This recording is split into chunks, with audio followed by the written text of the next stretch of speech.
Assalamualaikum warahmatullahi wabarakatuh. Apa kabar anak-anak Bapak? Ketemu lagi kita dalam pelajaran kita.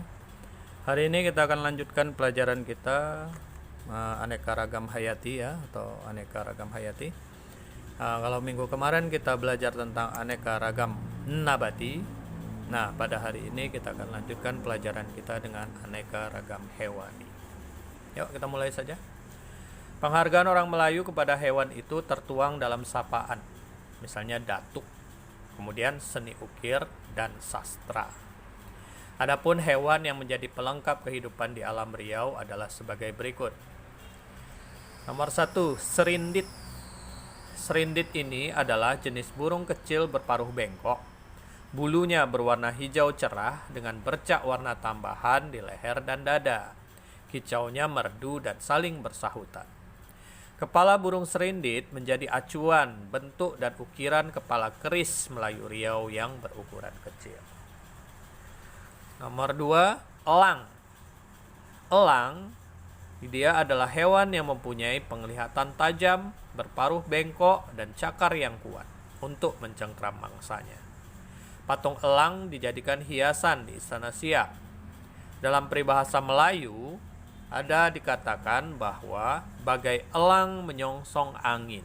Itu maknanya, artinya tidak gentar menghadapi musuh. Yang ketiga adalah gajah.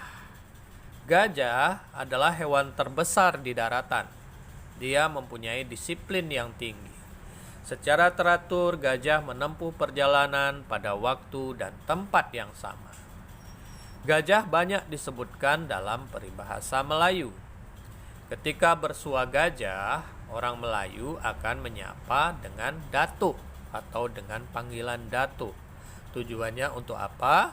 Sebagai tanda penghormatan kepada hewan ini, ya, gajah.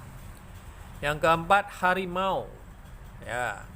Saat ini harimau ini jumlahnya diperkirakan 400 sampai 500 ekor yang tersebar di beberapa taman nasional di Provinsi Riau. Datuk penguasa hutan ini memiliki panjang sekitar 250 cm, tingginya 60 cm, dan beratnya 140 kg. Ukurannya yang lebih kecil dari harimau jenis lain dapat memudahkannya menjelajah rimba, ya. Jadi harimau dia punya julukan datuk penguasa hutan. Dan harimau Sumatera atau harimau yang menjadi hewan endemik di Riau ini tidak sebesar harimau-harimau di daerah lain atau di negara lain. Oke, kita lanjut ya. Ya, tujuannya apa? Kenapa harimaunya begitu? Supaya dapat memudahkan dia menjelajah rimba. Kemudian yang kelima adalah tenuk. Tenuk ini adalah sebutan orang Melayu Riau untuk tapir Asia. Jadi, nah inilah dia gambarnya ya. Meskipun termasuk jenis tapir terbesar, hewan ini mampu berlari kencang untuk menghindari bahaya. Selain tapir, tenuk juga dikenal dengan seladang, gindol, babi alu, kuda air, kuda rimba, kuda atau merba, cipan, dan sipan. Jadi dia punya banyak panggilan ya, atau banyak sebutan. Nah, itu dia, macam-macam tadi sebutan. Oke, kita lanjut. Kemudian ada lagi landak. Landak Sumatera adalah jenis hewan pengerat, merupakan hewan asli dari Pulau Sumatera, Indonesia, yang oleh penduduk ya, diburu juga untuk diburu dan untuk dimakan. Jadi landak ini diburu ya, karena dagingnya bisa dimakan, terutama oleh orang-orang di zaman dahulu. Durinya yang tajam selalu dijadikan alat penunjuk untuk belajar mengaji. Nah, jadi seperti alat penunjuk seperti ini ya. Nah, jadi untuk itunya. Atau penyucuk sanggul rambut perempuan. Kemudian kancil. Nah, sepintas hewan ini seperti campuran antara mencit dengan rusa. Ukuran badannya sebesar kucing. Kepalanya tidak punya tanduk. Kancil jantan memiliki taring yang terjulur keluar dari mulutnya. Kepintaran kancil dalam beberapa kisah adalah gambaran betapa hebatnya hewan ini bersembunyi. Jadi kita sering mungkin dongeng-dongeng Melayu ada banyak cerita tentang kancil, misalnya si kancil mencuri ketimun, kancil dan buaya, kancil dan harimau, kancil dan gajah, dan sebagainya.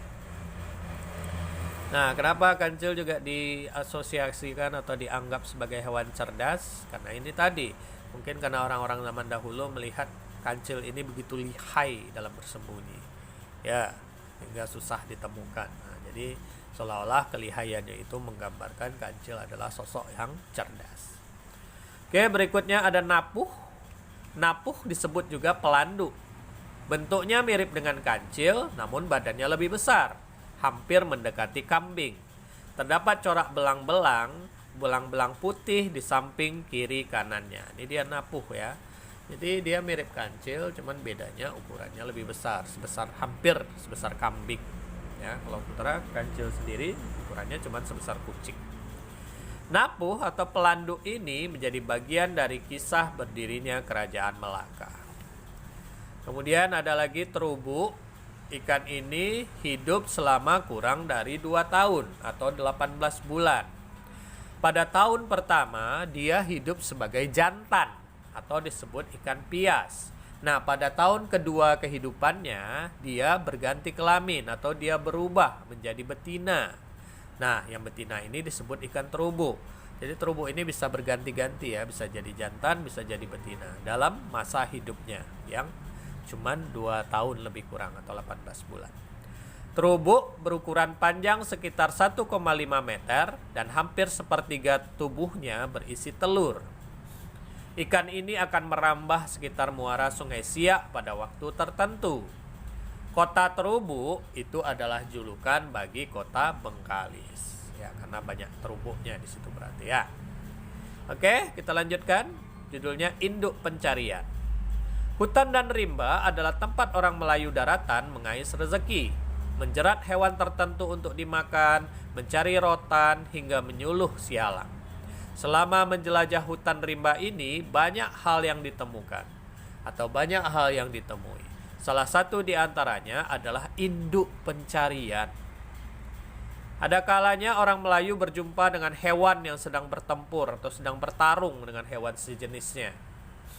Biasanya pertempuran ini memperebutkan wilayah kekuasaan atau memperebutkan gelar raja atas hewan tersebut.